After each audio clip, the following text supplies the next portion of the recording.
Jusqu'à 9h, Good Morning Business. Il est 7h46, c'est une information exclusive BFM Business. Good Morning Business ce matin, c'est cette action de groupe en justice qui est lancée par des milliers de restaurateurs contre les émetteurs historiques de titres restaurants, Edenred, Natixis, Sodexo, etc. Et c'est Laurent Fréchet, qui est restaurateur, plusieurs restaurants, et président du groupement national des indépendants de l'hôtellerie et de la restauration. Bonjour, merci d'être avec nous. Laurent Fréchet, expliquez-nous pourquoi vous avez décidé, après l'amende record qui a été infligée au cartel des titres restaurants par la Haute Autorité de la Concurrence, plus de 400 millions d'euros. 415 millions d'euros. Ouais, 415. Pourquoi désormais vous rajoutez une couche et vous dites nous aussi, c'est une amende, c'est bien pour l'État, mais nous on veut être désormais indemnisés. De quoi vous plaignez-vous en fait ? En fait, la genèse de l'action, en fait, c'est décembre 2019, l'autorité de la concurrence qui condamne pour la 3e fois, pour des faits très proches, ces mêmes émetteurs, une amende historique, 415 millions d'euros, c'est une amende énorme pour en fait pratique anticoncurrentielle. Qu'est-ce qu'elle dit l'autorité de la concurrence ? Elle dit que ces émetteurs se sont mis d'accord pour freiner le développement de la dématérialisation des titres. Vous savez, ces cartes qui ressemblent à une carte Visa, une carte bleue, qui permettent effectivement de régler avec des titres restaurants sans avoir les titres papier. Bon, la conséquence de ce frein de la dématérialisation, c'est quoi ? C'est qu'ils ont empêché artificiellement des nouveaux acteurs de rentrer sur ce marché, et donc ils ont freiné effectivement la concurrence sur ce marché.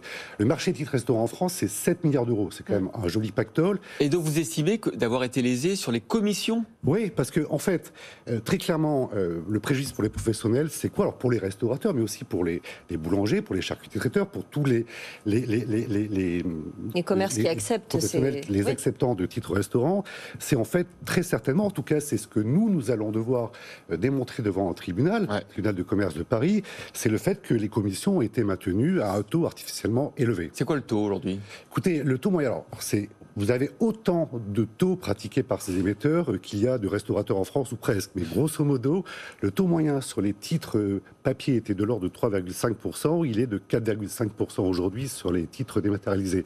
Quand on compare ça avec le taux de carte bleue qui est de l'ordre de 0,4-0,5%, on se dit, mais où va l'argent ? Là, vous êtes combien sur cette procédure pour le moment ? Alors, on est déjà on a commencé en fait à recruter entre guillemets les professionnels il y a à peu près 2 mois de ça, un petit peu moins. On est déjà quelques milliers. C'est inédit, une action d'une telle ampleur. C'est la première action de cette ampleur menée par des professionnels en France. On espère finir à plusieurs dizaines de milliers de professionnels. Ce qui est intéressant aussi, c'est que c'est celui qui vous conseille, qui vous accompagne, c'est un Américain qui s'appelle Transatlantis, qui va mener en votre nom cette action et qui va se rémunérer sur les gains. 30%, c'est plus que la commission. Alors, ce qu'on a considéré effectivement, le groupement national des indépendants, dont je préside la branche des restaurateurs, a estimé, quand on a décidé de mener cette action, qu'elle ne pouvait pas faire supporter ce coût à chacun des professionnels. On sortait en décembre 2019 d'une phase effectivement gilet jaune, d'une grève RATP, on commençait à sentir venir un vent de panique de l'Asie avec le Covid. Donc on s'est dit que les professionnels ne pouvaient pas mener cette action de façon individuelle. Il fallait faire une action collective. C'est une action coûteuse. Il fallait donc pouvoir la mener avec des professionnels. Donc le cabinet d'avocats Olivier Frégé et associé, qui a mené l'action d'ailleurs initiale devant l'autorité de la concurrence, donc un avocat qui maîtrise parfaitement le dossier, des économistes, parce que quand vous allez devant un tribunal de commerce, vous devez vous devez pouvoir estimer le préjudice. Vous ne pouvez pas dire il y a préjudice, je ne sais pas de combien, donc un cabinet d'économistes. Et donc, pour financer tout ça, il fallait effectivement trouver un spécialiste du financement de ce type d'action. Donc, Transatlantis. Donc, le calendrier, là, ce que vous attendez dans les mois qui viennent, ça va se dérouler comment ? Alors, grosso modo, on est aujourd'hui encore à recruter, effectivement. On ne va pas fermer la porte. Donc, on a aujourd'hui d'autres syndicats, le SNATC, le SNRPO, qui sont joints à l'action. On attend aussi d'autres acteurs, encore une fois, les boulangers, les pâtissiers, les charcutiers traiteurs qui devraient se joindre aussi à la plainte, et on devrait mener cette plainte devant le tribunal de commerce, grosso modo en septembre ou en octobre de cette année. Encore une dernière question quand même sur la reprise évidemment des restaurants, l'ouverture des salles intérieures. Ça se passe comment ? Est-ce que vous êtes optimiste ? Alors oui, D'abord, aujourd'hui, très clairement, j'ai envie de dire, c'est le plaisir qui prime. Le plaisir de retrouver nos salariés déjà depuis quelques jours, et puis nos clients depuis 2-3 semaines pour ceux qui avaient des terrasses, et depuis hier pour les autres. Voilà, donc je veux dire, on ne va pas bouder notre plaisir, c'est avant tout ça. Ensuite, on fait face aussi, on a une certaine somme d'inquiétude, on fait face à un mur de dette aujourd'hui.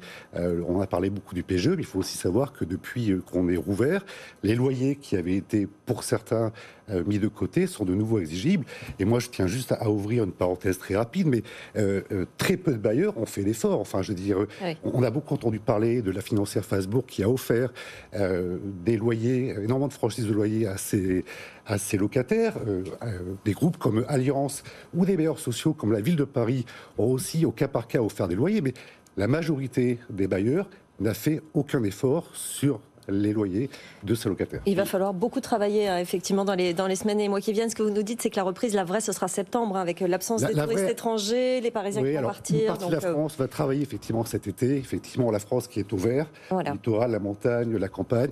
Les centres-villes de grosses agglomérations vont connaître ce qu'ils connaissent chaque année, à savoir en juillet et août, une désertion de leur clientèle qui ne sera pas compensée par les touristes étrangers. Merci beaucoup Laurent Fréchet d'être venu avec nous ce matin dans Good Morning Business pour nous parler de cette action en justice.